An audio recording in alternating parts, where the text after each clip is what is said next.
Hello दोस्तों, राधे राधे। आप सब कैसे हैं? आशा करती हूँ आप सब बहुत अच्छे होंगे, मज़े में होंगे। आप सभी का बहुत बहुत स्वागत है हमारे न्यू ब्लॉग में। तो दोस्तों, हो चुकी एक प्यारी सी सुबह की शुरुआत। आज डेट है 14 जुलाई, दिन है रविवार। तो सभी भैया दीदी हमारे अपने घरों में स्वस्थ और मस्त होंगे। ईश्वर से मेरी यही प्रार्थना है कि अपने जीवन में यूँ आगे बढ़ते रहें और तरक्की करते रहें। तो इधर सुबह के बज रहे हैं 6:30 और हमारे सारे काम सुबह के हो चुके हैं, झाड़ू पोंछा के। उसके बाद में हम आ गए हैं किचन में। और शाम को ही आरब के पापा लाए थे कटहल, लेकिन शाम को नहीं बनाए क्योंकि आधा किलो कटहल था तो ज़्यादा हो जाता। उसकी वजह से सोचे कि सुबह को बना लेंगे, तो आज बना लेते हैं। और ये पूरी रात रखा रहा तो उसकी वजह से थोड़ा थोड़ा पक भी चुका है। और आज अलग तरीके से कटहल बनाएंगे। अरब के पापा बोल रहे थे कि जैसा बनाते हो जिससे ऐसे ही काट के और हल्दी मिर्चा भून के ऐसे ही छौंक दो, उनको वैसा वाला ही कटहल पसंद है। और वैसे भी जब भी गांव जाते थे तो कटहल ज़रूर बनवाते, उनको बहुत ज़्यादा कटहल पसंद है। और यहाँ पर तो कटहल जैसे वो काट छील के बिल्कुल दे देते हैं, पहले वजन कर लेते उसके बाद में छील के फिर दे देते हैं।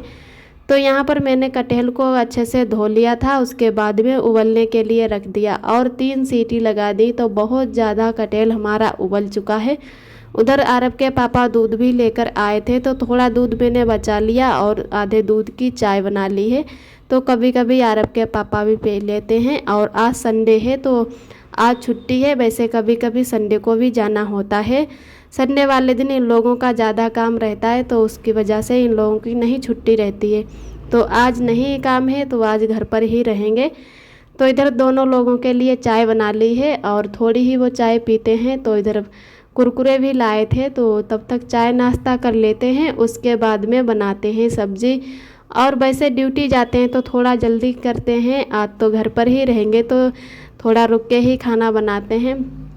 तो इधर मैंने लहसुन प्याज पीस लिया और उसी में हरी मिर्च भी पीस ली है। उसके बाद में अब इसको छौंकते हैं। तो अरब के पापा जब कटहल को देखे, उबले हुए कटहल को, तो कहने लगे ये क्या बना रही हो मीठ जैसी।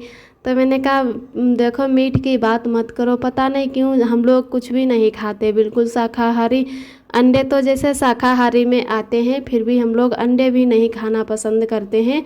हमारे यहाँ कोई नहीं खाता है परिवार में, ना ही मायके में ना ही ससुराल में। तो अंडे हों चाहे मीट हो तो हमें मीट का नाम सुनते ही अजीब सा लगने लगता है। तो मैंने कहा मीट का नाम मत लो। और सच में कुछ ऐसा ही लग रहा है कि जैसे मीट कटी हुई रखी हो। तो इधर मैंने फिर हमारा कटहल ठंडा हो चुका है, काफ़ी देर से उबला हुआ रखा है और थोड़ा ही उबालना था लेकिन बहुत ज़्यादा उबल गया है, बीजा बिल्कुल उबल गए हैं। तो इधर मैंने अच्छे से हल्दी मिर्चा को भूंज लिया है और उसके बाद में फिर से इसको कटहल को इसी में छोड़ दिया। तो अब कटहल में बिल्कुल भी पानी नहीं डाला जाएगा, ऐसे ही इसको धीरे धीरे बनने देंगे। और इसमें बाद में पीठा लगाएंगे चावलों का, कुछ लोग लगाते हैं और कुछ लोग बेसन का लगाते हैं। तो यहाँ पर हमारे यहाँ पर चावल का आटा तो नहीं है, लेकिन मैंने थोड़े चावल भिगो दिए हैं तो शायद मिक्सी से पिस जाएं। फिर उसके बाद में मैंने भीगे हुए चावल नहीं लगाए हैं, वो रख दिए और बेसन रखा था तो उसी का मैंने इधर पीठा लगा दिया। इसको हम लोग बोलते हैं कि पीठा वाली सब्जी बनाए हैं, जैसे सरसों का साग बनाते हैं या कटहल। तो अरब के पापा देखकर एक बार गए तो कहने लगे ये कैसा कटहल बना रही हो, मैंने कभी पहले नहीं खाया और हमें लग रहा है कि हमें ये अच्छा नहीं लगेगा। तो मैंने कहा नहीं अच्छा लगेगा तो कुछ और बना देंगे और नहीं तो फिर नहीं बनाएंगे, जैसा आपको पसंद है वैसा वाला ही बनाया करेंगे। और ये आज बना लेते हैं। तो ये जब पीठा लग जाता है तो बेसन है कि बहुत जल्दी जैसे कढ़ाई में चिपक जाता है। तो बिल्कुल मैंने स्लो गैस कर दी है, धीरे धीरे आंच में इसको धीरे से पकाते हैं। और इस वाले कटहल में थोड़ा ज़्यादा तेल मसाला लगता है, वैसे अच्छा बनता है लेकिन ये कुछ ज़्यादा ही उबल गया है। और काफ़ी दिनों से मैंने ऐसा वाला कटहल ना ही खाया और ना ही बनाया था। तो मैंने मम्मी से भी बात की तो वो कहने लगी कि उबलते ही टाइम सारा मसाला डाल देना चाहिए, उसके बाद छौंक देना, जिससे पीठा लगाने के बाद में फिर छौंका जाता है। तो कहा कि चलो अगली बार जब बनाना तब ऐसे ही करके बनाना। और मैंने कुकर में उबाल लिया, उसकी वजह से बहुत ज़्यादा उबल गया, तो सब्ज़ी बनाते बनाते थोड़ी घुट गई है, जिससे ज़्यादा पता नहीं चल रहा कि मैंने किस चीज़ की सब्ज़ी बनाई है। और सब्ज़ी हमारी बन जाने के बाद में हम सेंकने लगे हैं रोटियां। तो चावल नहीं बनाएंगे कटहल के साथ में, तो चावल अच्छे ही नहीं लगते हैं, तो रोटी ही बना लेते हैं। और आप सभी दोस्तों को तहे दिल से बहुत बहुत धन्यवाद। आप सभी बहुत ही प्यारे प्यारे कमेंट करते हो, हमें बहुत ही अच्छा लगता है, बहुत ही खुशी मिलती है। तो जो भी दोस्त हमारे चैनल पे पहली बार आते हैं तो प्लीज़ हमारे चैनल को लाइक और सब्सक्राइब करें, और ऐसे ही हमारे चैनल से जुड़े रहना, अपना प्यार और सपोर्ट बनाए रखना। और एक दीदी ने हमारी कमेंट किया है, वो हैं अनुपमा दीदी। वो हमारे सभी वीडियो देखती हैं और बहुत ही प्यारे प्यारे कमेंट करती हैं। जो बात हमें नहीं पता होती वो हर बात हमें बताती, जैसे कि मेरे परिवार की हों, बिल्कुल अपनी सगी बहन की तरह हमें मानती हैं। और भगवान उनको हमेशा खुश रखे, उनका खुशियों भरा जीवन बीते। और ऐसे ही हमारा दीदी हमारे पे अच्छे अच्छे कमेंट करते रहना, हमें बहुत ही अच्छा लगता है। तो इधर हमारी रोटियां भी सीख चुकी हैं, और हमारी पास में दीदी ही रहती हैं, वो आरब के लिए लाई थी पराठे। जब भी कुछ बनाती हैं तो कुछ ना कुछ ज़रूर ले आती हैं कि आरब को लोग खिला देना, और बहुत ही प्यार करती हैं आरब से। आरब को कमरे से उठा ले जाती हैं खिलाने के लिए भी। तो उसके बाद में जो चावल मैंने बचा दिए थे, वो चावल मैंने आरब के लिए उसमें खिचड़ी बना दी है, क्योंकि भीगे हुए चावल ख़राब हो जाते, तो उसमें आधी मूंग की दाल डाल के खिचड़ी बना दी कि आरब को थोड़ी बहुत खिला देंगे। और जैसे कटहल बनाए या कुछ और, तो आरब को वो हम नहीं खिलाते हैं, अभी नरम खाना ही आरब को देते हैं। तो खिचड़ी बना दी आरब के लिए। उसके बाद में अभी हम लोगों ने खाना नहीं खाया है, तब तक कपड़े भिगो कर रख दिए थे और फिर नहा लिए। उसके बाद में सारे कपड़े धोने के बाद में आ गए हैं छत पर। तो आरब के पापा भी आए हैं छत पर आरब को लेकर। तो यहाँ पर स्टैंड नहीं लाए हैं, आरब के पापा ही वीडियो हमारा बना रहे। तो आज संडे है, उसकी वजह से बहुत कपड़े पड़े हुए हैं, सारी रस्सियाँ भर गई हैं। वैसे तो एक दो ही रस्सी भरती हैं, और सभी लोग ड्यूटी जाते हैं। कुछ लोग जैसे हस्बैंड वाइफ रहते हैं वो लोग भी जाते हैं, और नहीं तो मतलब हस्बैंड तो सबके जाते हैं। तो इतने कपड़े जैसे हो जाते हैं सबके कि पूछो ही मत। तो संडे वाले दिन पूरी छत कपड़ों से ही भर जाती है। तो हमारे भी बहुत ज़्यादा कपड़े थे। एक दिन पहले मैंने नहीं धुले थे, हमारी थोड़ी तबीयत नहीं ठीक लग रही थी, इतना हमें सर्दी जुकाम हो गया था दोबारा से, तो मूड दर्द कर रहा। तो उसकी वजह से मैंने सारे कपड़े ऐसे ही छोड़ दिए, कहा कि कल संडे है। और आरब के पापा भी कहने लगे कि हमारे संडे को छुट्टी रहेगी, कल हम नहीं जाएंगे। तो उसकी वजह से मैंने और कपड़े रख दिए कि चलो कल ही सारे कपड़े धुलेंगे। तो सुबह को ही मैंने निरमा डाल के और सारे कपड़े भिगो के रख दिए। उसके बाद में सारे कपड़े धुल लिए, तो जल्दी थोड़ा हो जाता है अगर निरमा से भिगो दो। नहीं तो हमें साबुन से ही अच्छा लगता है कपड़ा धोने में, तुरंत साबुन लगाते जाओ और धोते जाओ। जैसे कपड़ा भिगोकर हमें रखते हुए नहीं अच्छा लगता था पहले। तो जब मेरी शादी नहीं हुई थी, कभी भी मैं कपड़ा नहाने के बाद में नहीं छोड़ती थी, तुरंत पहले कपड़े धुलती थी, उसके बाद में और काम देखती थी। तो इधर हमारे सारे कपड़े पड़ चुके हैं, 2 तार हमारे भर गए हैं कपड़ों से। और पोंछा भी कुछ लोग सभी लोग ऊपर ही डाल देते हैं। और जो ये सरियाँ छुटी हुई हैं, तो अभी इसके ऊपर और मकान बनेगा, इसकी वजह से ये लिंटर भी नहीं चिकना है, सारी गिट्टी निकली हुई है। तो सरियों पर छोटे छोटे जो कपड़े होते हैं वहीं लगा देते हैं। सभी लोग अपने बच्चों के छोटे छोटे कपड़े हैं जो सरियों में फंसा देते हैं, और जो बड़े बड़े होते हैं वो रस्सियों में डाल देते हैं चिमटी, फिर हर कपड़े में चिमटी लगा देते हैं। वैसे आंधी चले तो कपड़ा एक भी नीचे नहीं गिरेगा, क्योंकि कुल जैसे ऊंची ऊंची रेली उठी हुई है, तो कपड़ा ज़मीन पर ही गिर जाएंगे लेकिन बाहर नहीं गिरेंगे। फिर भी अपनी सुरक्षा करने अपने हाथ में है। तो आज कपड़ा हमारे बहुत ज़्यादा हो गए थे, 2 रस्सियाँ बिल्कुल भर गई कपड़ों से।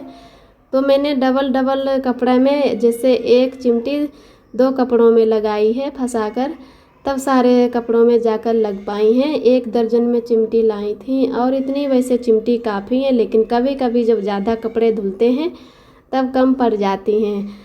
तो हम इधर कपड़े भी डाल के आ गए, और इतनी तेज़ धूप निकली है कि पसीना से बिल्कुल भीग गई थी। उसके बाद में हम लोगों ने थोड़ी देर ऐसे आराम किया, फिर खाने लगे हैं खाना। और खाना खा पी कर मैंने आरब को भी सुला दिया है। आरब के सो जाने के बाद में मैं लग गई बर्तन धुलने में। आरब के पापा भी सो गए हैं, तो मैंने कहा पहले हम बर्तन धुल लेते हैं, उसके बाद में अगर नींद लगेगी तो मैं भी सो जाऊंगी और नहीं तो फिर नहीं सोऊंगी। वैसे भी मैं दिन में नहीं सोती हूँ, क्योंकि जब आरब सोते हैं तब हम अपने काम करते हैं, और अगर सोना भी चाहें तब अगर हम सोएंगे तो आरब तब तक हमारे जाग जाते हैं। तो अगर नींद भी लगने लगती है तो फिर मूड दर्द करने लगता है, सोने को ना मिले या तो फिर सो ही जाऊं। तो उसकी वजह से मैं दिन में सोने की कोशिश भी नहीं करती हूँ, अपने फ़ोन चलाती रहती हूँ, नहीं तो कुछ ना कुछ काम ही करती हूँ। और ज़्यादा देर तक आरब हमारे सोते भी नहीं हैं। तो इधर हमारे बर्तन भी थे जितने, वो सारे धुल चुके हैं। उसके बाद में हम गैस को भी अच्छे से पोंछ देते हैं। और कुछ लोग जैसे बराबर टुंटी चल के बर्तन धुलते रहते हैं, लेकिन एक बार मैंने ऐसे ही जैसे टुंटी चलती छोड़ दी और कुकर में कुछ रबड़ लगाने लगे, तो दीदी ने हमारी कमेंट किया था कि आप जैसे गांव की हो और फिर भी इतने पानी खर्च करती हो। बहुत सी बातें उन्होंने हमको सुना दी थी। तो ऐसा नहीं है, मैं भी गांव की हूँ और हमारे घर पे तो बहुत ज़्यादा पानी की दिक्कत होती है, तो हमें पता है कि कैसे पानी खर्च करते हैं कैसे नहीं।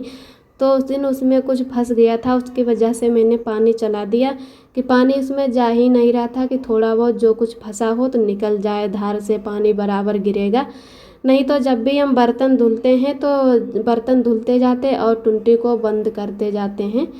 तो इधर हमारी अच्छे से गैस भी साफ़ हो चुकी है, और जो सब्जी जैसे छौंकते हैं तो इधर उधर हमारे टाल हैं जो थोड़े से छिप जाते हैं, तेल से जो बूंदें पड़ जाती हैं, तो उसको भी अच्छे से पोंछ दिया है। उसके बाद में हम आ गए हैं इधर। तो अब इधर चटाई को समेट देते हैं और झाड़ू पोंछा दोबारा से कर देते हैं। तो इतने ही बीच में कई बार जैसे झाड़ू लगाना होता है, और पोंछा तो मैं 1-2 बार ही कर पाती हूँ। तो आरब के पापा भी इधर सो गए हैं और आरब भी सो रहे हैं। तो इतना छोटा रूम है कि अच्छे से ना ही मैं स्टैंड रखते बनता, और अंदाज भी नहीं लगती कि कहाँ पे हमारा वीडियो सही आ रहा कहाँ पे नहीं आ रहा है। तो आरब हमारे जाग गए थे थोड़ी देर बाद, तो हमारी दीदी उठाकर ले गई आरब को, खिलाओ तब तक हम खिला लाएँ और अपना काम कर लो। तो आरब को दीदी ले गई थी, फिर आरब रोने लगे थे तो उसकी वजह से आरब को फिर दे कर गई हैं। तो इधर हमारे सारे काम भी हो चुके हैं और पोंछा लगा लेते हैं, तो फिर उसके बाद में आरब को ले लेते हैं। तो इधर हमारा झाड़ू लग चुका है, उसके बाद में पोंछा लगा लेते हैं। बाल्टी से नहीं जैसे भर के पोंछा लगाएंगे, क्योंकि एक 2 बार में ऐसे पोंछा भिगो लो और अच्छे से पूरे में लग जाता है। तो आरब अभी हमारे चुपचाप खेल रहे हैं बेड पे, तो हमारा इधर काम भी सारा हो चुका है और बस पोंछा ही लगाने को रह गया है, तो पोंछा भी लगा लेते हैं। बादल भी हो रहा है आजकल, तो मौसम अब पता ही नहीं चलता कितने टाइम बारिश होने लगती है और कितने टाइम धूप निकल आती है। और यहाँ तो पता ही नहीं चलता, जब तक बाहर ना निकलो तो पोंछा लगा लेते हैं। उसके बाद में कपड़े भी हमारे सूख चुके होंगे, तो कपड़े वे लेकर आते हैं, क्योंकि बादल हो गया है तो हो सकता है कि बारिश भी हो जाए। तो इधर मिलते हैं आप सभी दोस्तों को फिर से सुबह के टाइम। तो उसके बाद में शाम को लगभग 1-1.5 घंटा बाद इतनी तेज़ बारिश होने लगी कि फिर पूरे शाम तक बारिश होती रही। तो उसकी वजह से आरब के पापा सब्जी नहीं ला पाए हैं, तो सुबह के टाइम फिर ये दही लाए हैं, और दही की सब्ज़ी बहुत ही अच्छी लगती है। एक बार आरब के पापा ने हमको बनाकर खिलाई, तो कहने लगे कि आज आप बनाओ और हम बताते हैं कि कैसे कैसे बनाना है। तो इसमें सारे मसाले पहले ही मिक्स कर लेते हैं, उसके बाद में जीरा से छौंक देंगे। तो आप सभी दोस्त भी बताना किसने किसने दही की सब्ज़ी खाई है और किसने नहीं खाई है, और अगर नहीं खाई है तो एक बार ज़रूर बताना कि कैसी लगती है दही की सब्ज़ी। हमें तो वैसे बहुत ही अच्छी लगती है दही की सब्ज़ी, और 2-3 बार मैं यहाँ पर खा चुकी हूँ। जब भी कोई सब्ज़ी नहीं ला पाते हैं या कुछ बनाने का नहीं मन होता है, तो रायता या फिर दही की सब्ज़ी ही बना लेते हैं। तो इधर तेल में मैंने जीरा डाल दिया है और उसके बाद में इसमें छौंका लगा देते हैं। तो हमें डर लग रहा है कि जैसे हम जलता हुआ चमचा कभी नहीं मतलब ऐसे छौंका लगाए, तो आरब के पापा कहने लगे कि यार लगाओ, ऐसे ही छौंका लगाने में ज़्यादा सब्ज़ी अच्छी बनती है। तो इधर अब चमचा बिल्कुल जलने लगा है और हमें डर भी बहुत लग रहा है। तो अब इसको इसमें छौंक लगा देते हैं और फिर उसके बाद में हमारी सब्ज़ी बनके तैयार हो जाएगी। और रोटियां भी सेंक लेते हैं क्योंकि आरव के पापा को ड्यूटी भी जाना है। तो इधर हमने छौंका लगा दिया, एकदम जैसे लग रहा है कि आग जैसी लग गई हो कढ़ाई में, तो बहुत ज़्यादा में डर भी लग रहा था। इधर हमारी सब्ज़ी बनके तैयार हो गई है दही की। तो आज का ब्लॉग दोस्तों हमारा यहीं तक है। आज का ब्लॉग कैसा लगा कमेंट में ज़रूर बताना। जो भी दोस्त हमारे चैनल पे पहली बार आते हैं तो प्लीज़ हमारे चैनल को लाइक और सब्सक्राइब करें। फिर मिलते हैं एक अगले ब्लॉग के साथ में, तब तक के लिए अपना ख्याल रखिए, खुश रहिए, मस्त रहिए। आप सभी दोस्तों को मेरा प्यार भरा नमस्ते।